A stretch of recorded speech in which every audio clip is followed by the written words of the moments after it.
A Boy Called Bat, Chapter 7. The next morning was every other Friday. On every other Fridays, Mom drove Bat to his school, and Janie walked to her school just like usual. But in the afternoon, Dad would pick them up.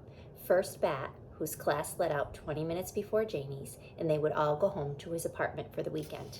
Every other Fridays made Bat uncomfortable.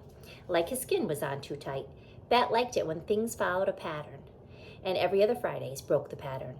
This every other Friday was the worst one Bat had ever experienced, because it meant that it would be 3 days until he saw the skunk kit again.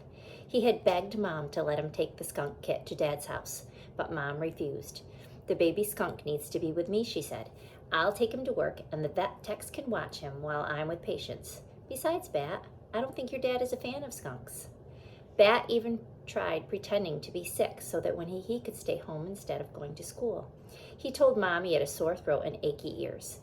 Bat hardly ever lied. It made him feel itchy. But even though Mom's patients were animals rather than humans, she was still a kind of doctor. She shined a light into ears and made him say, "Ah," as she looked down his throat. "You're not sick, Bat," she said. "You just want to stay with the skunk kit." "He needs me," Bat whined. "Bat," Mom warned, "don't let yourself get all worked up, okay?" Sorry, said Bat. "We can help raise the kit this month as a family as long as you keep on doing all the regular stuff too. School and Dad's and homework and everything. If the skunk kit is too big of a distraction, then I can get Lawrence to take him home in the evenings." Lawrence was Bat's favorite vet tech at Mom's clinic. He could juggle 5 juggling clubs, and even though he had enormous hands, big enough to hold all 5 clubs at once, he was gentle. He had the deepest voice Bat had ever heard, deep like space. But no matter how much Bat liked Lawrence, there was no way he was going to let him take the kit home after work. "My throat feels better," he said. "Much better." Mom and Janie and Bat all left the house together. Mom locked the door behind them. She kissed Janie and said, "Look both ways. Have a fun weekend." "Okay, Mom," Janie said. "See you on Monday." Bat climbed into the back seat of the car and fastened his seatbelt. He liked to sit in the middle seat because someone had once told him it was the safest seat in the whole car. That was one of the things he didn't like about every other Fridays. His dad's car, a little yellow convertible, didn't have a middle back seat. It just had 2 side back seats with a hump in between. Mom placed the box with the skunk kit on the front passenger seat. Then she started the car and backed down the driveway. It wasn't a long drive to Bat's school. The distance from their house to his school was exactly 2.3 miles. Bat knew this because he liked his mother to push the button on the dashboard each morning, the one that reset the trip meter. Here's the picture. Bat spent the entire 2.3 miles trying to come up with a reason why he shouldn't go to Dad's, even though it was every other Friday, a reason that wouldn't make his mom give the kit to Lawrence. But he couldn't think of anything. They arrived at his school. "You'll take care of the kit?" Bat asked Mom. "Honey," Mom said, "I'm a veterinarian. Taking care of animals is my job. I promise." Bat nodded. He unbuckled his seatbelt, slid across the back seat, and got out of the car. "Wait a minute," Mom called after him through her roll-down window. "Aren't you forgetting something?" He had his backpack, he had his lunch, he had his earmuffs. "No," he said. Mom smiled. "You forgot to kiss me goodbye." "Oh yeah," said Bat. He walked back over to the car, stuck his head through Mom's window. She wrapped her arms around his neck and pulled him close. Her wavy brown hair tickled his nose. "Goodbye, little Bat," she said. "I'll miss you." Then she kissed his cheek. "Goodbye," Bat answered. He walked up to the school's front door, then turned around. Mom was still there in her car watching him. He raised his hand and waved. Mom honked the horn at him, 3 light, happy honks, and then she drove away. Chapter 8, 16 Eyelets. Sometimes Bat wished that Janie went to his school because it would be kind of neat to see her in the hallways and at lunchtime, but most of the time he was glad that his school was something he didn't have to share with her. Janie attended the Robert E. Willett Elementary School, but this was her last year. Next fall she would be going to junior high school. Bat went to a private school. It had smaller classes than the public school, and his parents thought it was a better fit for him, which was fine with Bat. Mr. Grayson was a good teacher who never yelled and who usually let Bat wear his earmuffs if things got too loud. Also, his school, the Saw-Whet School, was named after a type of owl. The main hallway of the Saw-Whet School was a busy place until 8:35 a.m., when class officially started. Until then, it was full of parents walking the younger kids, those in kindergarten and first grade, to their classrooms, and older kids walking themselves, all while the principal, Mrs. Martinez, stood outside of the administration office, smiling and being friendly. "Bat," called Mrs. Martinez, waving and smiling. Bat didn't feel like talking to Mrs. Martinez, so he pretended he didn't see her and slid to the far side of the hallway as he passed. That way she couldn't reach out and rumple his hair. Bet hated it when people rumpled his hair, and Mrs. Martinez loved to rumple hair. She had never yet rumpled his hair, and Bet wanted to keep it that way. Bet liked the main hallway better when all the other kids were in their classrooms. Right now, Luca and Israel, two kids in Bat's same class, were struggling out of their rain boots on the big rubber mat. It wasn't raining, but dark clouds peppered the sky in a way that could mean that recess would be wet. At Saw-Whet School, one of the philosophies was that students should go outside, rain or shine or snow. Bat hadn't worn rain boots, so he didn't have any that he needed to take off. He didn't carry an umbrella either. I'll show you the picture. Because the Saw-Whet School didn't allow them in the hallways or classrooms, which Bat agreed was a wise decision. He skirted around a kindergartner whose mother was kneeling in front of him, holding a tissue to his nose.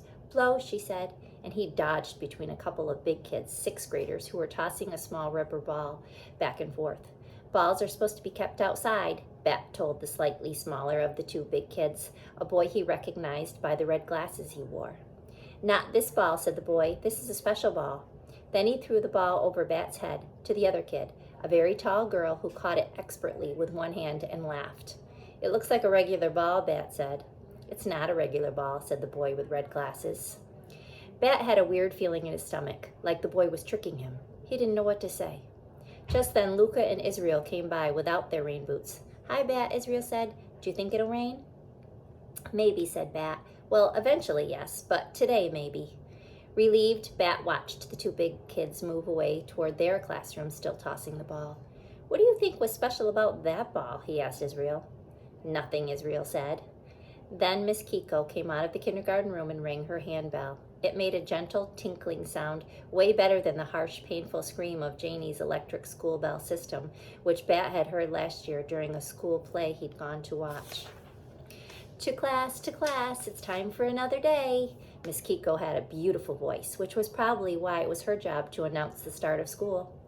Bat followed Luca and Israel into Mr. Grayson's third grade classroom.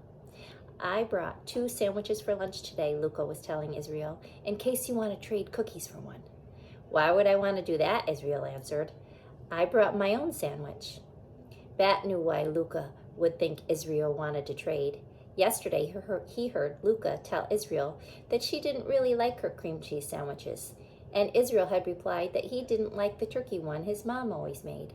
"I would trade anything for a cream cheese sandwich," he had said. He listened to see if Luca would remind Israel of what he had said, but she didn't. "Probably Israel was just being nice," Bat interjected, "to make you feel better about bringing cream cheese sandwiches to school every day. He probably didn't really want your sandwich." Israel turned around. His face was red, and his eyebrows pointed toward each other, making a wrinkly crinkle in his forehead. "Dude," he said to Bat.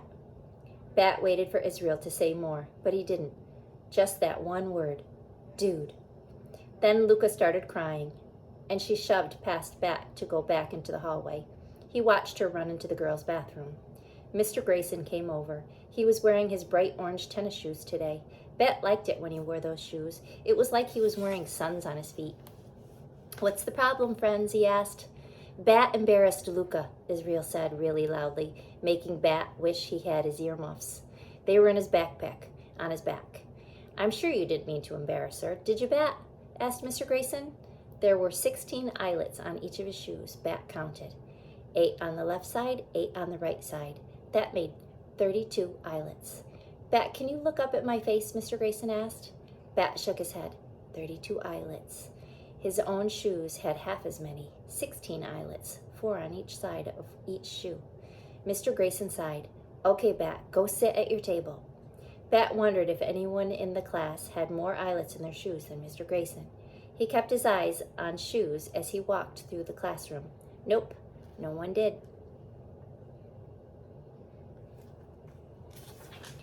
Chapter 9, Open Door Baby Cakes Policy. Mr. Grayson was a good teacher for lots of reasons. He let kids eat snacks at their desk if they were hungry.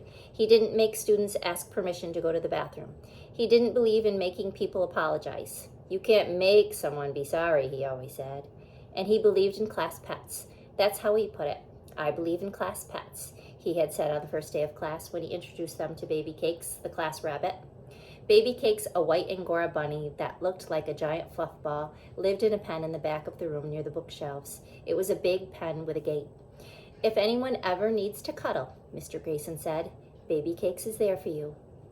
And that was the thing that made Mr. Grayson the best teacher Bat had ever had, his open door Baby Cakes policy, which meant that any time a kid needed to cuddle, he or she could go visit Baby Cakes, no permission needed, no questions asked.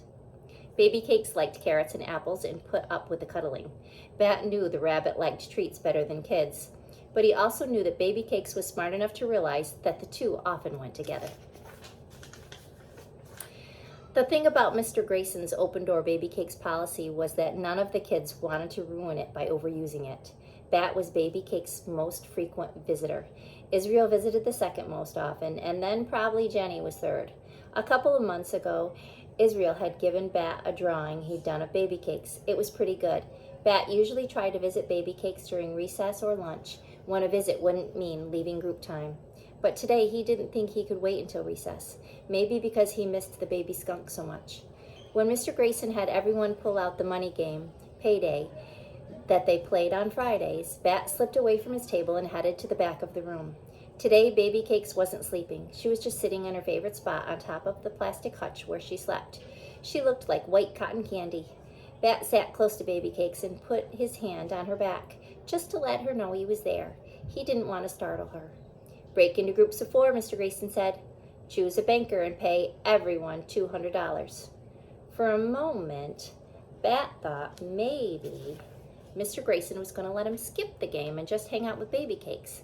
But then he said, Bat, 5 minutes. Here's a picture of Baby Cakes. Bat didn't want to play Payday. He didn't even want to join the class in 5 minutes. But the open door Baby Cakes policy didn't mean it was okay to skip stuff that the class was doing.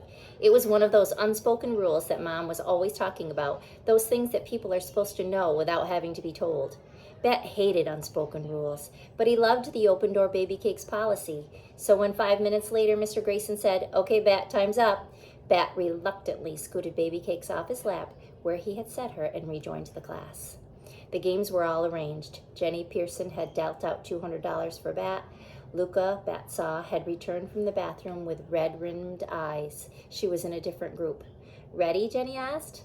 I guess, said Bat, and he sat in the empty seat between Jenny and Raymond. Across from him, Corey rolled the dice. Bat sighed. It was going to be a long day.